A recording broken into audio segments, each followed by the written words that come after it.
Do I worry about the lack of fiber on a carnivore diet? Let me think about that. No. For one, our bodies can't physically break down fiber. If it's so good for you, then why is your body trying to get rid of it straight away? It blocks the absorption of nutrients, overworks the colon, and makes you shit 2 or 3 times a day. Sounds essential, that. Tonight's carnivore feast. As someone who goes to the washroom about 3 times a day because of fiber, I kind of take issue with the fact that he thinks that's a problem. But away from that, we have all had the weight loss logic. When it comes to fiber, you have been told to eat your vegetables and crunch on your bran. And you've been told that fiber is basically a ghost nutrient. You have also had that, like that gentleman said, because your body does not actually digest the fiber, then it doesn't get absorbed into your bloodstream and it just passes through, like you said, 2 to 3 times a day, if you're lucky.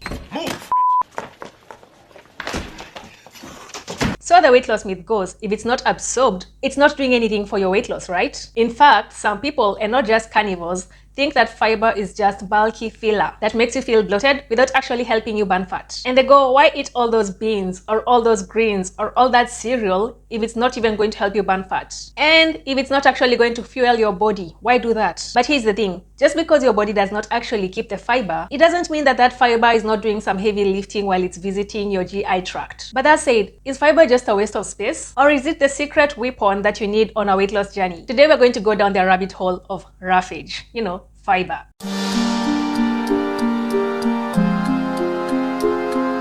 Hello everyone and welcome back. I'm Daisy, aka D. And if you're new here, I am on a mission to debunk the diet myths that keep us stuck in our weight loss journeys. And if you're a regular, welcome back to our usual myth busting session. Today's myth takes us back to 10th grade biology. And that is the idea that fiber has no role in weight loss because it is not absorbed in the body. And as a weight loss coach, I see this all the time in my Better in 90 program. Women come to me feeling that they have no choice but to choose between nutrients that count and fiber that's just extra work. It feels like a scam to some extent, right? Eating something that your body just throws away.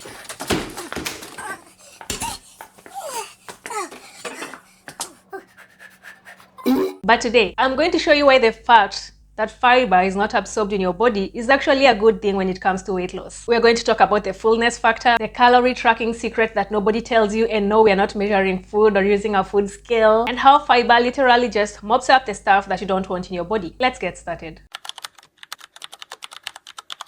Here's the first reason that fiber is the real MVP when it comes to weight loss, and that is volume. As a volume eater, this is a really big thing for me. So what exactly do I mean when I talk about volume when it comes to fiber? Even though your body does not absorb fiber, when you eat it, your body does not actually know that yet. And here's why this is actually a good thing for you. You see, your stomach has stretch receptors. When it gets to a certain size, because of the physical bulk of the food, these receptors are responsible for sending a signal to your brain to tell it that, hey, we've had enough now, you need to stop eating. It's kind of like a natural GLP-1, if you're not going to take Ozempic. And because fiber has the ability to add massive volume without adding massive calories, it's like a natural gastric balloon. And it makes weight loss easier because you don't feel hungry as much as you're in a calorie deficit. Now let's put this into perspective. On one side we'll have white bread, and then on the other side we'll have raspberries. So let's do 200 calories of white bread and 200 calories of raspberries. For the raspberries, you'll get about 30 grams of fiber, and for the white bread, you're going to get around 1.5 to 1.8 grams of fiber, just for the same amount of calories.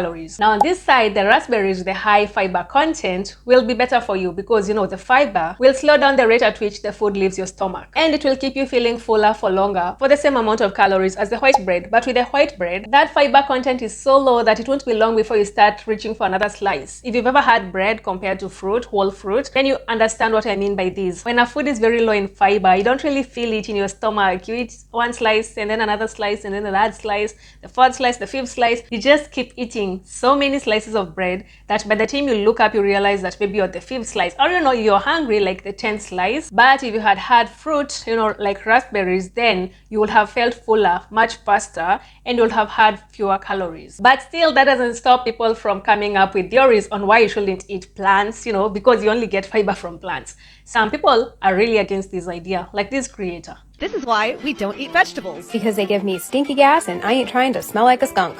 Because they make me feel so bloated and give me a Buddha belly. And they taste like dirt. Plus, vegetables are sprayed with tons of glyphosate, pesticides, herbicides, and other chemicals. I mean, I'll put chemicals on my body, but I'm not going to eat them. And don't get me started about plant toxins. That's right, plants are trying to kill you. Also, why would I waste my money on old, Rotten, moldy, stinky veggies. when I could eat nutrient-dense, Juicy. delicious meat? Which has way more bioavailable and absorbable nutrients than vegetables anyway. Hey.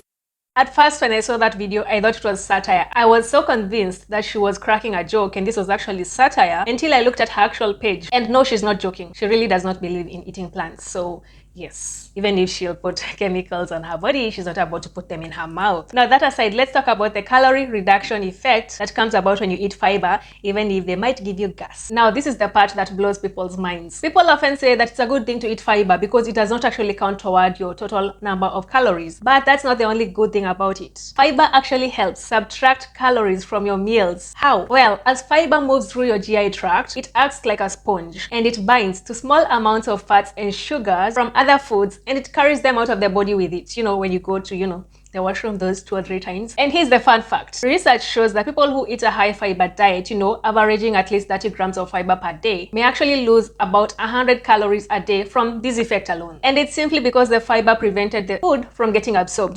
Those minimal amount of calories, 100 calories is not much in the grand scheme of things, but it's still effective when you're trying to lose weight. I mean, it's just like walking for 20 minutes and all you did was sit down and eat your beans and vegetables. Now let's talk about the sugar buffer. And I know that sugar is a really hot topic when it comes to weight loss, blood sugar that is. When you eat simple carbs, your blood sugar spikes like a roller coaster. It just goes up. But then what goes up must come down, with a few exceptions. And so on this roller coaster ride, you go up and you're like up there, you're looking at the ground below you, you're looking at the people below you, and you're feeling good. You're feeling like you're on top of the world. That's how you feel when you've had a really nice ice cream, right? But then the roller coaster must come down. So when you do come down, you get the crash, you're back to earth. And it's not long before you start feeling that you need more sugar. That's why people who often eat very sugary foods find that they're often relying on these foods. They crash, they eat more sugar, they get that spike, then they crash, and then the cycle continues. Now, fiber acts like a brake to prevent this roller coaster ride, as much fun as it might be. By creating a gel-like consistency in your gut, it slows down the absorption of sugar into your blood. And this keeps your insulin level stable. But now, why does this matter, when it comes to blood sugar? How does this affect you when it comes to your weight loss journey? High insulin levels force your body, they trigger it to store more fat because they force it to use sugar for energy and store the extra energy as fat.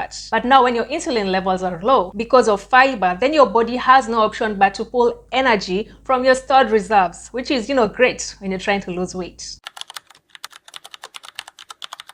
And now we come to the conclusion. So if fiber is good for you, even if you might have gas, and even if you might have to use the washroom 3 times a day, how exactly do you go about incorporating it into your diet? I've seen people doing fiber maxing on TikTok. I've seen people who swear that plants are going to kill you for some reason. So assuming you're moving away from the carnivores and people who fear fiber because of other reasons, how exactly do you go about incorporating it into your diet? Now, this is where we come to my Better in 90 program, which has been designed to help women lose weight and keep it off in the long term. And here, we don't just eat vegetables because they're the new in thing, because fitness influencers are eating vegetables, or nutritionists are asking people to eat vegetables. Instead, we use fiber as a strategic tool to make our weight loss journeys easier. How? Here, I have 3 strategies for you. And the first one is the fast 5 rule. Many people don't get enough fiber in their day because they focus on getting fiber from specific meals. Maybe they'll focus on getting it from their dinner or their lunch. The best way to get enough fiber is to get it spread evenly throughout the day. Not exactly evenly, but at least get some fiber in for every meal. And so we'll start with breakfast. You should try to get at least 5 grams of fiber for your first meal of the day. Whether that's chia seeds in your yogurt or berries in your oats, you want to create that blood sugar buffer early on in the day so that you can avoid that afternoon snacking and that afternoon crash that many people experience. Secondly, don't drink your fiber away. And this is a big one. When it comes to fiber sources, it's not uncommon to see people reaching for fruit juices as their source of fiber. But the thing is, when you juice a fruit, I'm talking about the technical juicing process. You take away the pulp and all you have is the liquid that's left. In that case, you throw away most of the fiber. And that's why you'll find that if you eat an orange fruit, a whole orange fruit, and compare that to drinking orange juice for the same amount of calories, you'll find that the orange juice doesn't help you feel full for much longer. And that's because it's been stripped away of most of its fiber. So unless you're going to blend the fruit whole, like take the entire orange and then add water in there and some other ingredients supplements and then drink it with the pulp and everything, the best thing for you to do is eat whole fruits. Dad, let's talk about the 25-gram rule. We've already covered that you should get some fiber, for breakfast, your first meal of the day. But then again, that's 5 grams. So what about the daily total? In this case, we want to aim higher. You see, many adults average 15 grams of fiber per day. But when it comes to your health and even a weight loss journey, you want to aim higher. That's 25 to 30 grams of fiber per day. Of course, there are nuances when it comes to gender, because for women who are under 50, you want to aim for 25 to 28 grams. And for men under 50, you want to aim for 34 to 38 grams. So if you're new to eating fiber, let's take a look at how this would look like. How will you exactly get to your 25 grams? Like, let's say if you're a woman, or your 38 grams if you're a man. So here we have split peas. 1 cup will give you 16 grams. That's a lot. And if you were to go for lentils, you would have 15 grams in 1 cup. And raspberries will have 8 grams in 1 cup, while broccoli will have 5 grams per cup. These are really good examples of ways that you can get enough fiber in. These are delicious foods. Even if you're not a plant-based diet kind of person, these are foods that you can easily add into your diet.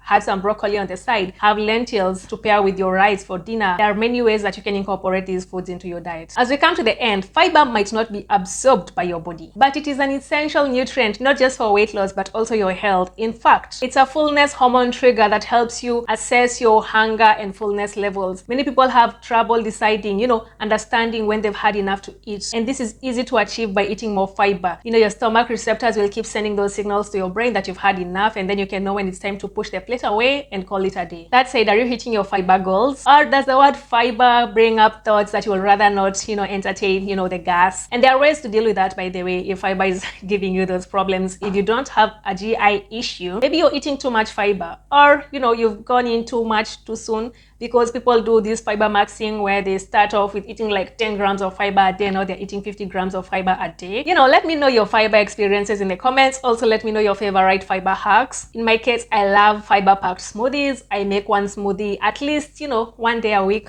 5 days of the week.